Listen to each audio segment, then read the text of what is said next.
Sabe aquela pessoa que é mais acelerada, parece que ela tem energia para fazer vários projetos, mas ao mesmo tempo assim ela não é amiguinha de todo mundo, mas é uma pessoa que você sente uma energia mais forte nela assim pra agir mesmo. Geralmente essa é a vibe do colérico e é dele que a gente vai falar hoje nesse vídeo para você entender direitinho como ele funciona.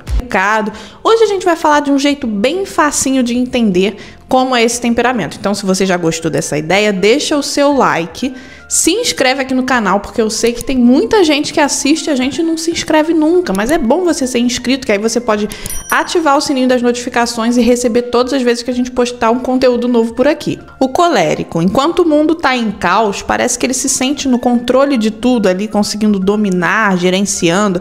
Não é que ele não se abale, mas parece que ele gosta de quando tá tudo assim, muito euforizado para ele conseguir colocar as coisas sob o controle dele, sabe? Parece que ele tá liderando o mundo e tá tudo resolvido já, quando na verdade tá tudo de cabeça para baixo. Só que também é óbvio que ele vai fazer isso apressando os outros que trabalham junto com ele. Quem acompanha a gente há mais tempo sabe que a gente sempre fala que o colérico é quente e seco, mas o que significa isso na prática? Então a gente vai falar bastante dessa expansividade que ele tem e dessa coisa da objetividade, de ser mais rígido, sabe? Porque é assim que esse temperamento funciona. Quando a gente consegue observar essas coisas nele, fica bem mais fácil de entender como ele é e também entender que ele é assim fica mais fácil de identificar. No dia a dia, por exemplo, você vai perceber que o colérico é uma pessoa que é muito focada em resultados. Ele é focado em agir para resolver alguma coisa. Parece que eles estão sempre querendo resolver algum troço.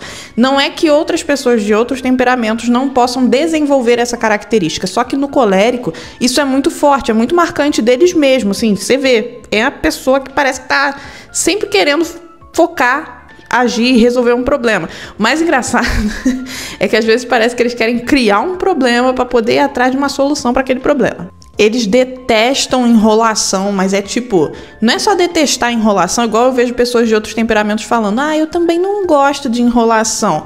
Não, eles detestam tanto que parece que eles andam com um garfo na mão, espetando todo mundo para fazer todo mundo acelerar, cobrando, falando, puxando todo mundo para ação, porque eles não gostam de enrolação. Para eles tu tem que fazer, e não é só fazer, é fazer logo. E pior de tudo, é fazer logo e fazer bem feito. Ou seja, eles querem tudo rápido, tudo direito e tudo o mais rápido possível, porque eles não gostam desse negócio de ficar enrolando ali a vida inteira. Tipo, eu tô fazendo para explicar essa parte aqui, você que é colérico já deve estar assim, mulher, fala logo, pelo amor de Deus. O que dizer desse temperamento com relação às brigas? Geralmente eles não fogem. Inclusive, geralmente eles gostam. Claro que acontece de muitos coléricos evoluírem e falarem que preferem não brigar. Mas o preferir não brigar dele não é aquele eu prefiro não brigar para manter a paz com todo mundo, porque eu fico triste. Não, é tipo, eu sei que se eu entrar para brigar, eu vou querer brigar por muito tempo, eu vou brigar sério, eu vou dizer coisas horrorosas das quais eu vou ter que me arrepender depois.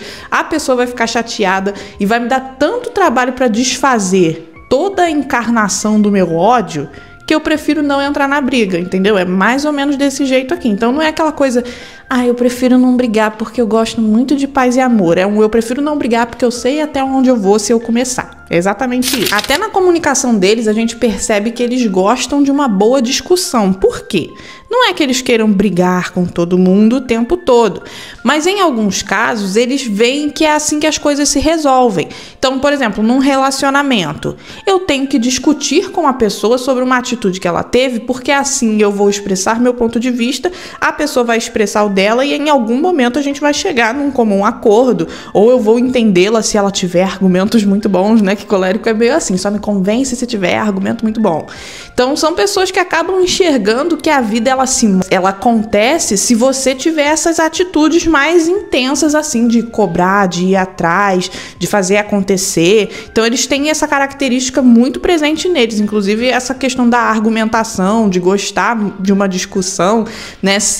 Como eu falei, tem coléricos que não entram porque eles sabem até onde eles vão, mas quando eles entram também, eles não perdem o pique não. Então, se eu fosse você, eu ficava ligado antes de aceitar entrar num confronto desse de argumentação e de falar muito com um colérico, porque eu sou casada com um e às vezes é cansativo. É um temperamento que quando se irrita, Se irrita mesmo, assim, eu falo de quando chega aquele dia que, pô, o cara tá lá lutando vários dias pra não se deixar estressar, pra conseguir se controlar. Só que chega um momento que todo mundo é ser humano, então vai acontecer dele se estressar muito. Isso acontece com qualquer temperamento. Tem sempre um dia que a gente parece que não consegue se controlar na forma de agir, parece que, sei lá, o filtro ali não tá funcionando. E quando acontece isso com o colérico, quando ele se estressa mesmo, ele fala tudo sem filtro. Quando ele amadurece, ele aprende até a pedir desculpa depois, a entender que ele, falou demais, que ele falou de um jeito que não deveria. Alguns conseguem chegar no nível de não precisar falar tudo, mas é difícil isso acontecer. Então, geralmente, numa discussão, eles não vão ficar com meias palavras para que o outro entenda da melhor forma se eles estiverem muito irritados mesmo. Aí você vai ver que ele vai falar, você vai ficar até assim, meu Deus, é isso que essa pessoa pensa? Eu tô com medo. Se é isso que ela fala, imagina o que ela pensa. No trabalho e em casa, muitas vezes ele acaba sendo respeitado ou temido, porque ele geralmente faz as coisas acontecerem. Então, se ele é uma pessoa que chegou num nível de maturidade, que consegue lidar com as pessoas, mas não deixa de cobrar, ele consegue ter um respeito, assim, muito grande das pessoas. Mas se ele for aquele colérico que dá mais medo, sabe? Muito incisivo, que todo mundo fica, assim, meio pisando em ovo, ele acaba atraindo o temor das pessoas. Só que, geralmente, isso acontece porque as pessoas veem que, de alguma forma, ele faz as coisas acontecerem. Mas, ó, colérico, isso daqui não é desculpa pra você ser malvado com as pessoas, não, hein? Por favor. O que dizer sobre como ele lida com as mudanças? Por favor, traga todas. Ele ama desafios, ele ama coisas assim que podem fazer com que ele prove que ele é capaz de gerenciar o caos. Ele não gosta da mudança, tipo, você marcou uma coisa com ele e aí de última hora você fala, eu não quero mais fazer, ou então mudei de ideia, depois dele já ter planejado tudo, porque ele é assim, ele emprega muito esforço nas coisas. Então, se ele empregou esforço em algo e de última hora estão querendo mudar aquilo, é como se tivessem falado para ele, olha, o seu tempo para mim não vale absolutamente nada, seu esforço também não, então a gente pode mudar de última hora, mesmo que você tenha se descabelado para fazer isso. Isso ele não gosta.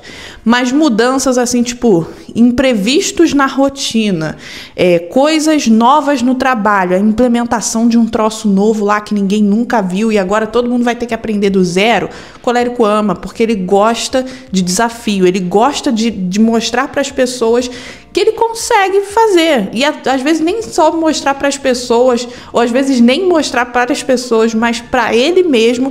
Ele gosta de ter aquela sensação assim de conquistei, fiz, fui até o final e eu consegui. Ele tem esse ponto que é muito legal. E falando dessas características aqui, não entenda que o colérico é um temperamento ruim ou malvado. Eles vão ter, sim. Existem as pessoas, gente, malvadas e boas de todos os temperamentos, maduras e imaturas de todos os temperamentos.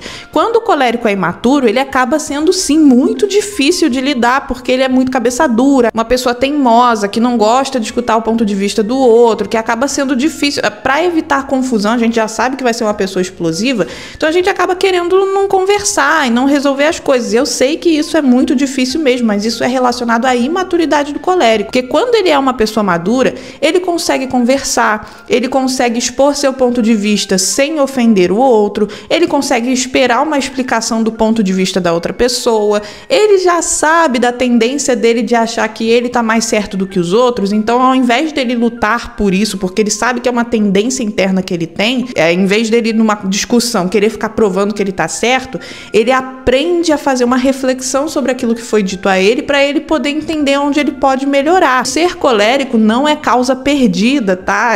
Essa questão aí de ser fácil ou difícil de lidar, ou de ser bom ou ruim, igual a gente já falou, é uma questão da maturidade do temperamento colérico. Então, quando ele é maduro, ele consegue resolver as coisas com muita facilidade, mas quando ele é imaturo, ele acaba sendo, sim, mais chatinho de lidar. Se você gostou desse vídeo, deixa o seu like. Se não é inscrito ainda no canal, se inscreve aqui para você não perder os nossos conteúdos. Ativa o sininho das notificações para você receber sempre que a gente postar uma coisa nova. Muito obrigada por ter ficado com a gente até aqui e até o próximo vídeo.